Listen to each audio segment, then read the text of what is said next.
বাচ্চাদের দ্রুত ওজন বাড়াতে চান তাহলে এইভাবে সুজি রান্না করে খাওয়ান। 1 মাসের মধ্যে বাচ্চার স্বাস্থ্যের পরিবর্তন লক্ষ্য করতে পারবেন। আসসালামু আলাইকুম প্রিয় দর্শক, সবাইকে আবারও আমন্ত্রণ জানাচ্ছি আমার নতুন একটি বেবি ফুড রেসিপি দেখার জন্য। প্রিয় দর্শক, সাবু এবং সুজি বাচ্চাদের প্রথম সলিড হিসাবে কিন্তু আমরা খেতে দিয়ে থাকি। তবে এই সাবু এবং সুজি পুষ্টি সম্পন্নভাবে রান্না করতে না পারলে কিন্তু বাচ্চা সঠিক পুষ্টি পাবে না। আর বাচ্চা যদি সঠিক পুষ্টি না পায় তাহলে কিন্তু বাচ্চার ওজনও বাড়বে না, মেধা বিকাশেও সহায়তা করবে না এবং বাচ্চার উচ্চতাও কিন্তু বাড়বে না। এজন্য আগে সুজি এবং সাবু রান্নার সঠিক পদ্ধতি আপনাকে জানতে হবে। তাহলে এখানে আর কথা না বাড়িয়ে চলে যাচ্ছি মূল রেসিপিতে। এখানে আমি 2 টেবিল চামচ সুজি নিয়েছি। আপনারা আপনাদের বাচ্চার খাবার চাহিদা অনুযায়ী পরিমাণটা বাড়িয়ে কমিয়ে নেবেন। আরও নিয়ে নিচ্ছি 2 টেবিল চামচ ময়দা। এখানে আপনারা চালের গুঁড়ি অথবা আটাও কিন্তু নিতে পারেন। নিয়ে নিচ্ছি এতটুকু পরিমাণের তাল মিষ্টি। আরও লাগছে 3টা খেজুর। এবার পানি দিয়ে খেজুরগুলো খুব ভালোভাবে ধুয়ে নিচ্ছি। এবার আরও কিছুটা পরিমাণে পানি দিয়ে খেজুরগুলো কিছু সময়ের জন্য ভিজিয়ে রাখবো। আর খেজুরের বীজটা কিন্তু ছাড়িয়ে নিব। দেখে নিব যাতে করে খেজুরের ভেতরে কোনো রকমের পোকা অথবা খেজুর নষ্ট না থাকে। এবার চলে যাচ্ছি চুলায় একটা প্যান বসিয়ে দিয়ে দিচ্ছি 1 টেবিল চামচ ঘি।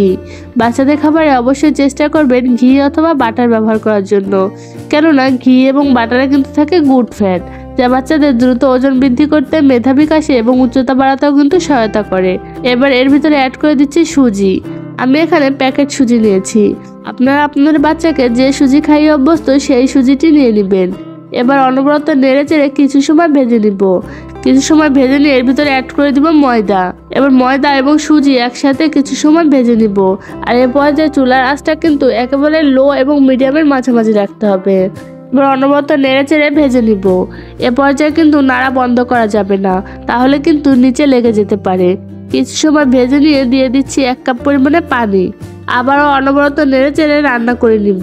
এখানে একটা কথা না বললেই নয়, 1 বছরের নিচে বাচ্চাদের খাবারে কিন্তু লবণ অথবা চিনি ব্যবহার করবেন না, কেননা এই বয়সী বাচ্চাদের কিডনি এবং লিভার কিন্তু অপরিপক্ক থাকে।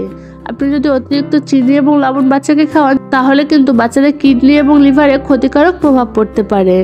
খাবারটি মিষ্টি করার জন্য দিয়ে দিচ্ছি মিষ্টি।